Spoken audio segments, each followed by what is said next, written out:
I recently found myself at my cousin's wedding, a significant family gathering that I had decided to attend despite the strained relationships within my family. The event was meant to be a joyous occasion, filled with laughter, dancing, and the warmth of extended relatives coming together to celebrate love and unity. However, as the night progressed and the after-party began, an unexpected incident unfolded that would forever change the dynamics of my family relationships. My relationship with my parents has always been tumultuous. We aren't on the best of terms, and over the years, we've made a concerted effort to minimize our interactions. This distance primarily stems from the blatant favoritism they showed towards my younger brother, Jack, who is 29 years old. Growing up, Jack was undoubtedly the golden child. No matter what happened, nothing was ever his fault, and he seemed to effortlessly receive everything he desired. This stark contrast to my own upbringing created a deep rift between us. As Jack matured, his sense of entitlement only grew, transforming him from a favored child into a spoiled, irresponsible adult. Our relationship deteriorated to the point where we rarely communicate, even when we do cross paths. The tipping point came years ago when my parents informed me that they would not be funding my college education. Instead, I was expected to take full responsibility for arranging and paying for my own higher education. This revelation was a significant blow, especially considering that Jack had never faced similar obstacles. The more time passed, the more I realized the extent of their favoritism. Jack continued to live with our parents, indulging in a lazy lifestyle that included spending his weekends playing video games with his online friends and splurging on the latest gadgets he fancied, all while our parents supported his extravagant habits. Despite the years that had passed since that confrontation, my relationship with my parents remained strained. We maintained a semblance of civility during family gatherings, but genuine communication was virtually non-existent. Jack and I, in particular, had ceased all meaningful interactions, a situation I had come to accept because I recognized that he was not the kind of person I wanted to maintain a relationship with. His immaturity and lack of ambition made it clear that he was not someone I wished to engage with further. Fast forward to the day of my cousin's wedding. The ceremony was beautiful, filled with heartfelt vows and joyous celebrations. After the formalities, the after-party commenced, and I found myself mingling with relatives, engaging in casual conversations, and enjoying a few drinks. Everything seemed to be going smoothly until, out of the blue, my parents approached me. Their sudden presence was unusual since they typically made efforts to avoid me. Initially, I didn't think much of it, assuming they were just trying to be polite in a crowded setting where many people were around. As we sat down together, the conversation took an unexpected turn towards me. My father began by asking about my job, to which I responded by mentioning that I work as a banker and had recently received a significant raise and promotion. I shared that I had celebrated this achievement with friends by going out to a bar the previous weekend. However, I quickly realized that my family had no business prying into my professional life, so I concluded my response, hoping to steer the conversation elsewhere. Unwilling to let the topic drop, my parents persisted. My mother then inquired if there was anything more I wished to share with the family. I politely declined, emphasizing that my professional accomplishments were personal and not relevant to them. Undeterred, my father insisted that I drop the facade and revealed that he was already aware of my promotion and raise. This revelation caught me off guard, but I still felt uncomfortable discussing my career achievements in front of numerous relatives. I attempted to excuse myself, eager to retreat to the restroom and escape the awkwardness of the situation. However, my father insisted that we continue the conversation, insisting that we address the matter as a family. This insistence irritated me greatly.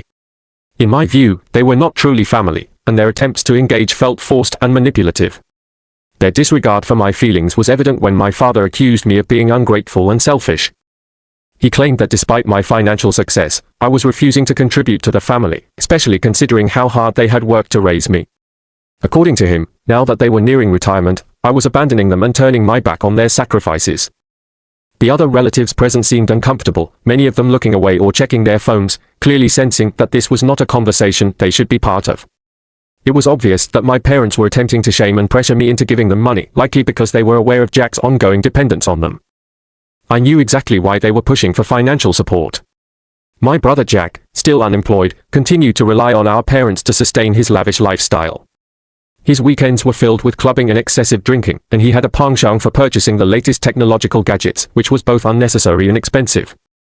These expenditures were undoubtedly taking a toll on our parents, who were approaching retirement age and needed to secure their financial future.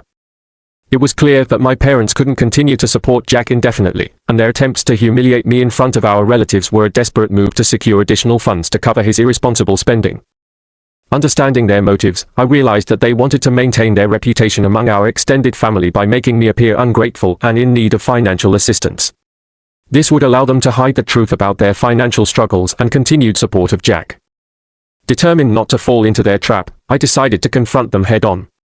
Despite feeling embarrassed by the public nature of our disagreement, I chose to stand my ground and address the long-standing grievances.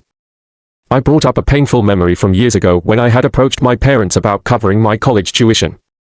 Instead of offering support, they had laughed in my face, telling me that they only had enough resources for one child to attend college, and that it wasn't going to be me.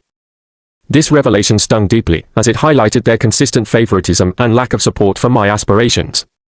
When I mentioned this to them at the wedding, they laughed again, treating my concerns as if I were making a joke. It became painfully clear that to them, I was nothing more than a punchline, a joke rather than a cherished child. Now, with my own financial independence and Jack's continued lack of progress, they expected me to contribute to the family's finances.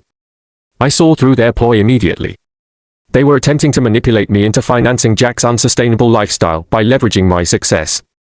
In response, I reminded them of how little they had invested in my upbringing, only the bare necessities up until I turned 18, as mandated by law.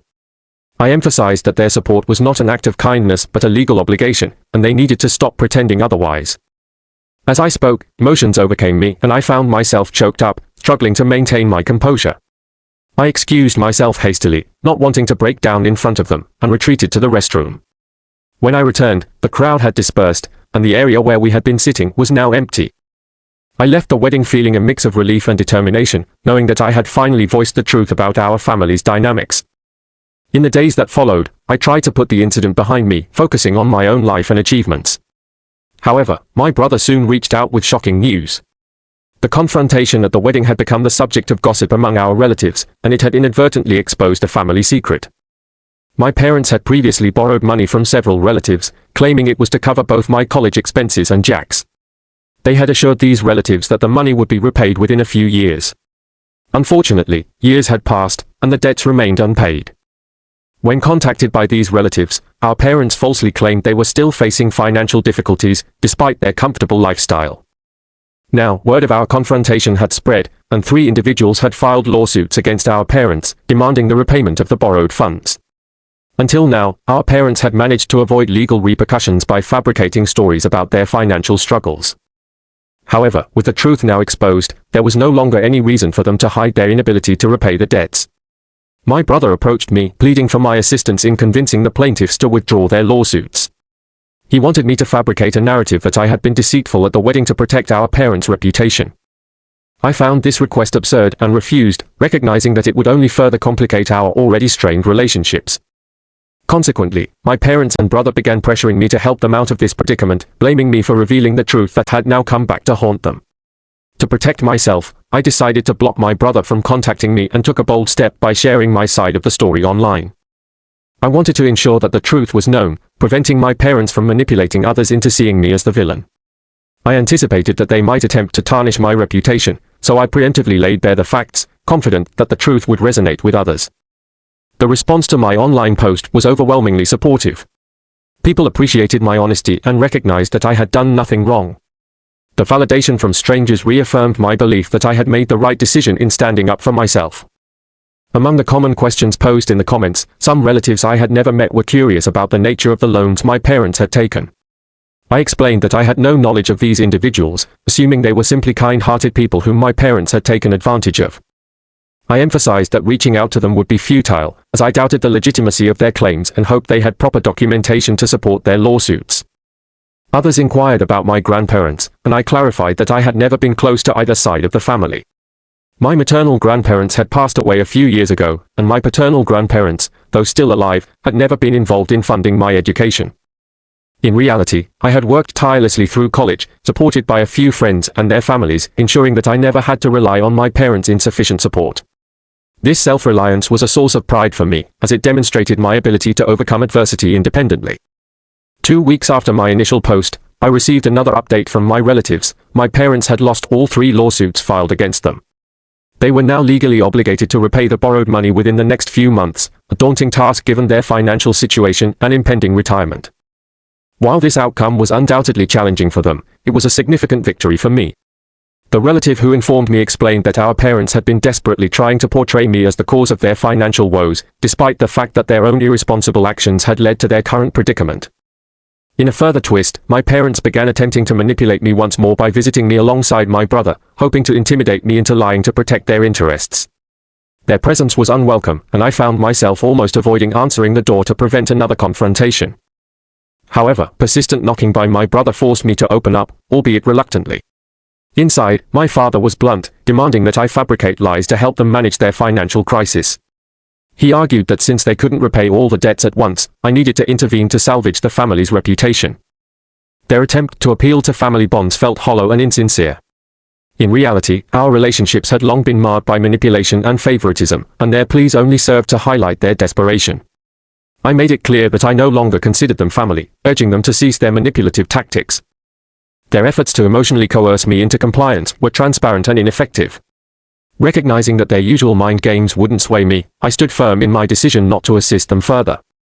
When my brother attempted to escalate the situation by threatening to defame me online and jeopardize my career, I countered by warning them that such actions would only result in additional legal challenges for them. I informed him that I would pursue a defamation lawsuit against them for any false claims made to damage my reputation. This response silenced him, but my mother became defensive, accusing me of mistreating him despite his entitled behavior and their own misconduct. Her accusations were baseless, as I had never contributed to the family's dysfunction. Instead, it was my parents who had created this environment of favoritism and deceit, allowing Jack to thrive at their expense while neglecting my needs. Their attempts to shift blame onto me were both unjust and unfounded. I reiterated that I had no role in their financial mismanagement and that their actions were the sole cause of their current troubles. Ultimately, I told them to leave my home, refusing to allow them to waste my time any longer. My brother initially resisted, trying to intimidate me with threats and veiled threats of cyberbullying from his online friends.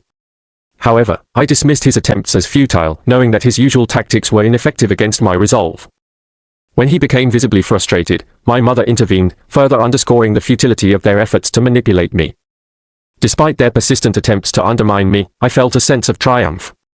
After years of being targeted and belittled by my parents and brother, seeing them struggle with the consequences of their actions was a vindicating experience. It was a moment of poetic justice, witnessing the very individuals who had sought to suppress and control me now facing the repercussions of their favoritism and deceit. Weeks later, I received more updates about my parents' deteriorating situation. Their relatives reported that they had been spreading false narratives about their struggles to manage bills and legal fees, painting a picture of ongoing financial distress. As retirement loomed closer, the pressure to repay the debts intensified, placing an unbearable burden on my parents. The most straightforward solution would have been for Jack to secure a meaningful job and contribute to the household expenses, alleviating some of the financial strain. However, my parents continued to indulge his irresponsible behavior, allowing him to remain dependent and spoiling him further. Compounding their problems, my parents had been spreading rumors that I regretted exposing the truth at the wedding and that I had caused significant trouble for the family. Out of guilt, they claimed that I had offered to pay their legal fees, only to have my parents vehemently deny this, feeling insulted by my actions. When relatives approached me about these false claims, I clarified that my parents were lying and provided the true account of the events.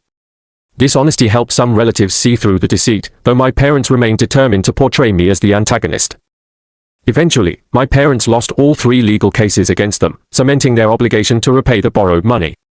This outcome was a bittersweet victory. While it was a significant setback for them, it was a testament to the truth prevailing over their lies. My relatives were supportive, impressed by my resilience and honesty, and skeptical of my parents' continued attempts to manipulate the narrative. Despite their best efforts, no one believed the fabricated stories my parents tried to spread about my intentions and character. Amidst these developments, I received incredible news that brought immense joy and a sense of closure. My brother, after years of leading a carefree and irresponsible life, had finally been compelled to get a real job. This milestone felt like a long overdue moment of justice for our family. Unlike me, who had worked diligently through college, my brother had never faced such challenges, thanks to our parents' unwavering support. His new job as a cashier at a video game store marked the beginning of a new chapter, one where he would be forced to confront the consequences of his actions and contribute to the family's financial well-being. To celebrate this significant change, I drove all the way to his workplace, sacrificing my own lunch to witness the moment firsthand.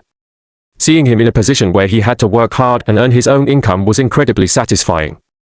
I reveled in the opportunity to watch him grapple with the discomfort of being in a real work environment, something he had always avoided. As I interacted with him, I couldn't resist teasing him about whether our parents had shed tears on his first day of employment, much like they had on his first day of school. His angry reaction, culminating in him flipping me off and demanding that I leave, was a gratifying reminder of the power dynamics that had long been skewed in our family. This experience reinforced my belief that I had finally achieved a sense of balance and fairness within my family. After years of being undervalued and mistreated, witnessing my parents and brother face the repercussions of their actions was a profound sense of vindication. It felt like a long-awaited victory, one that I had earned through perseverance and unwavering commitment to the truth. In summary, my journey has been one of resilience and self-empowerment. Despite the favoritism and manipulation I faced from my parents and brother, I chose to stand up for myself and reveal the truth about our family's dysfunction. The resulting legal battles and my brother's newfound responsibility have brought a sense of justice and closure to a situation that had long been unfairly stacked against me. Moving forward, I remain committed to maintaining my integrity and continuing to advocate for fairness, both within my family and in the broader community.